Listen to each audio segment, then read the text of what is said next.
E agora a gente chega num conceito fundamental, que é o conceito de vetor, certo? Então, vetor é um conjunto de segmentos equipolentes. Isso, para nós, é um grande avanço em termos de geometria, né? Porque a partir de agora, toda vez que eu disser um vetor, eu estou me referindo, ao mesmo tempo, a uma infinidade de segmentos que tem o mesmo módulo, direção e sentido. É como se a gente tivesse, por exemplo, esses três vetores. Foram confeccionados aqui três vetores, certo? E eles poderiam ser tomados, se eles têm o mesmo módulo, o mesmo comprimento.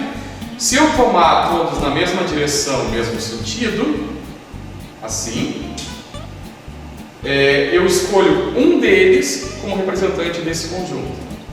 Porque além desses três, eu poderia ter infinitos segmentos, né?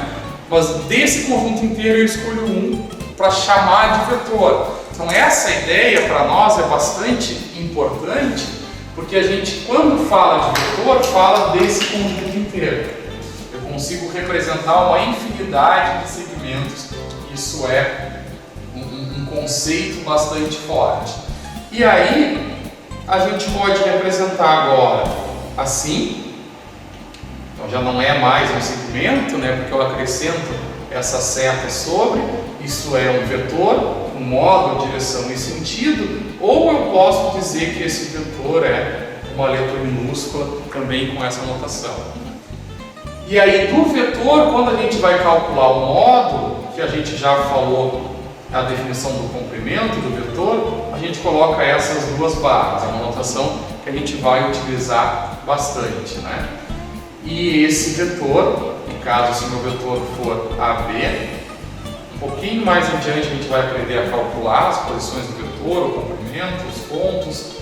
Eu vou ter que lembrar que esse vetor é sempre B menos A, ou seja, sempre a extremidade menos a origem.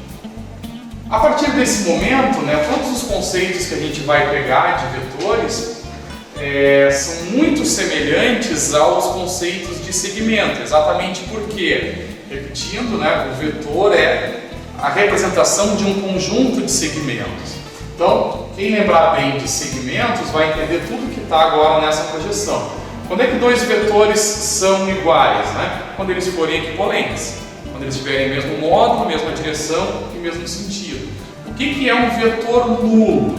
É um segmento nulo que a gente agora vai representar por um zero com a notação de vetor, certo?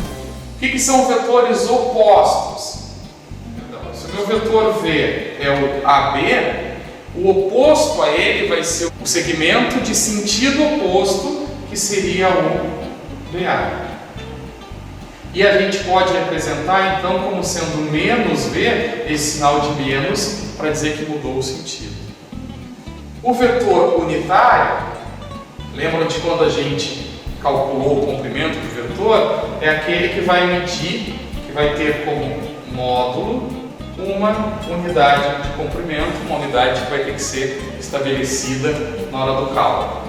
E o último conceito que a gente tem, que é bastante interessante, é o conceito de versor. Né?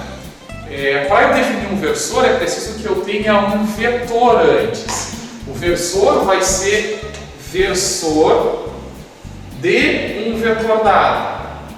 Então, se esse é o meu vetor V, o versor, por definição, é um outro vetor que tenha a mesma direção e sentido, mas comprimento 1. Então, digamos que esse tinha aqui comprimento 3, é o meu vetor. Esse tem a mesma direção e sentido de V, mas comprimento de uma unidade, e aí é o que se chama de versor.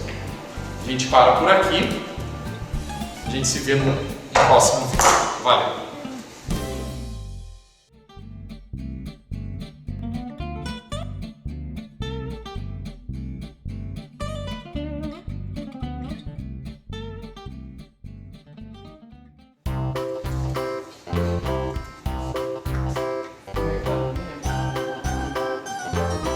Ah, mas a posição também aí que vai.